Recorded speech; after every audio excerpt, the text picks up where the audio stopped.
As you may already know, the Tornado Alley is a region of exceptionally warm and humid air that has been detected to be shifting eastward. These humidified and moist conditions give rise to more frequent thunderstorms and more frequent tornadoes across the U.S. The states of Texas, Kansas, Oklahoma, Louisiana, South Dakota, Iowa and Nebraska are key locations of Central America where cold, dry air, warm, moist air and warm dry air have united to form the country's most infamous and nefarious cyclones. Each state bearing its scar, a sour relic of the tragedies of their pasts. Living in that of Tornado Alley arises complications such as consistent anticipation, costly reparations and repetitive warnings.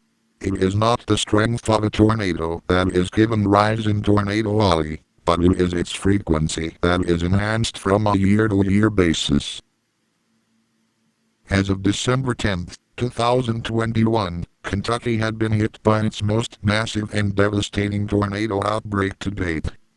Mayfield, Kentucky was hit by the strongest of these 71 identified tornadoes, by that of which was named the Mayfield tornado.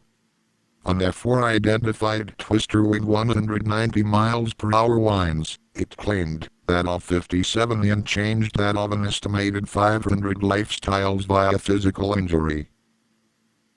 A Mayfield Candle Factory, which is a nickname for a building once owned by Mayfield Consumer Products, was a memorable victim of the F4 tornado, suffering an unadulterated strike from the twister, leveling the facility and claiming 8.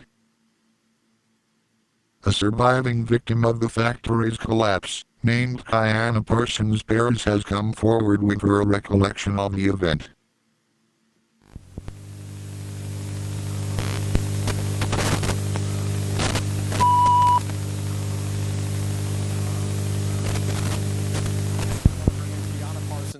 She was inside that candle factory in Mayfield, Kentucky.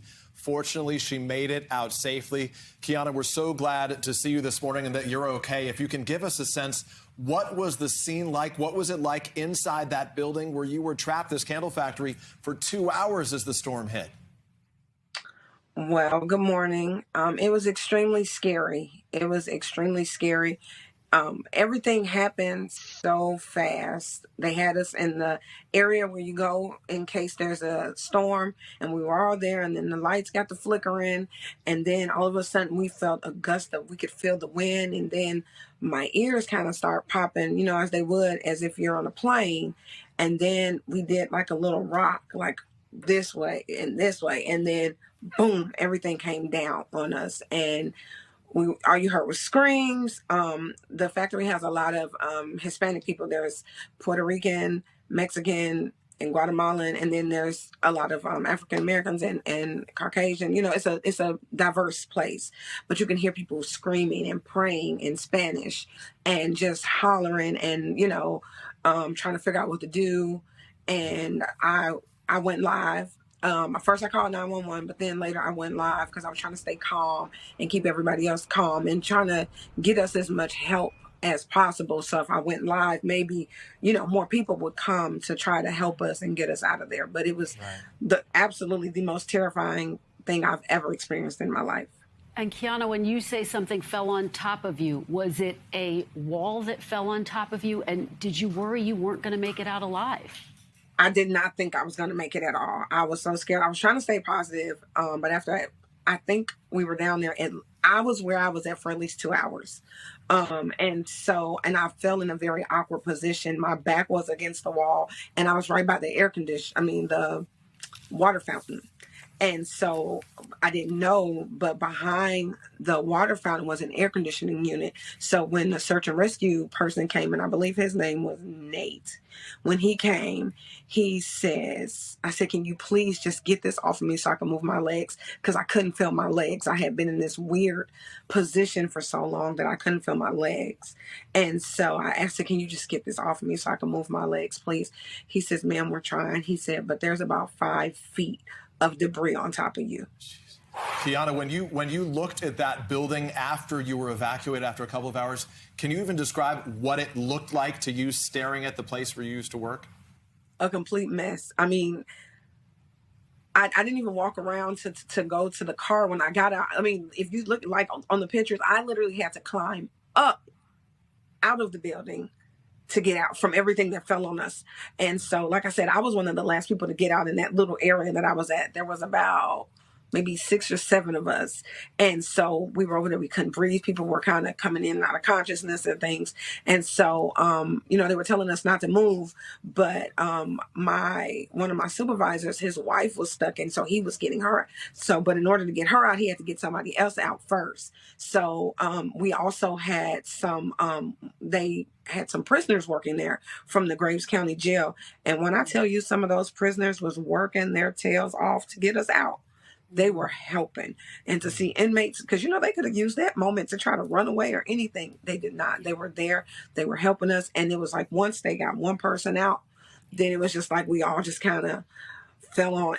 We were able to get the debris under us to move around, and were able to get out. The water fountain and the air conditioning unit that was behind it was in between my legs. So like I have bruises on my legs and things, but I was able to, and with the help of the firemen, I was able to shift my body in a way, because we couldn't move it, but I was able to shift my body in a way where we were able to get out. And Kiana, as we understand it, this is also your birthday. It's a heck of a way to have a birthday. We're mostly glad that you're safe and that you're okay. And thank you for spending some time with us. Kiana Parsons Perez, we appreciate your time very much. Thank you. Thank you.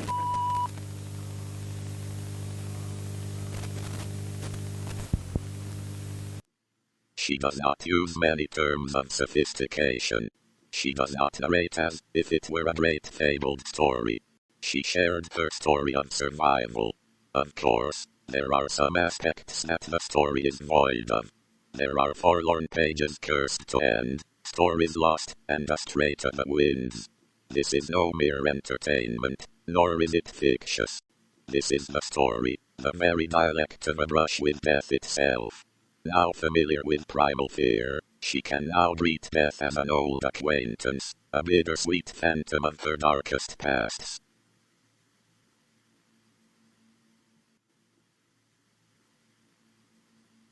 The Joplin F5 tornado was a twister with over 200 mph clocking winds, tearing some 8,000 homes from their very foundations, injuring around 1,000, and killing 159.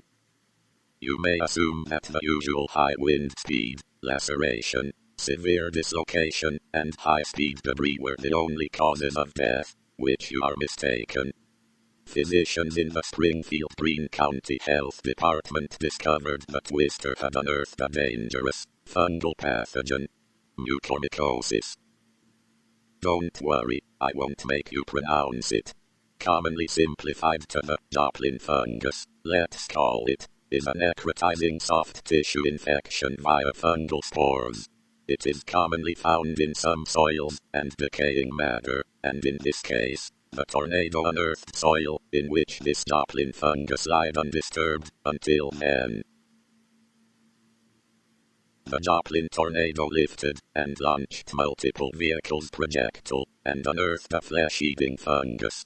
One man survived both, Stephen Weersing, after having been reported to have been pulled out of his car, launched adrift by the tornado, and hospitalized with mold growing on his debris-inflicted wounds. He shares his harrowing story to those who do and do not alike remember the tragedies of the Joplin F5. Obviously, Stephen Weersing's case isn't one of regionalism, because even in Tornado Alley it isn't every day that you're thrown out of your car by a flesh-eating tornado. The dialect, however, is very unsettling and inflicts a sense of paranoia in both the victim and his audience.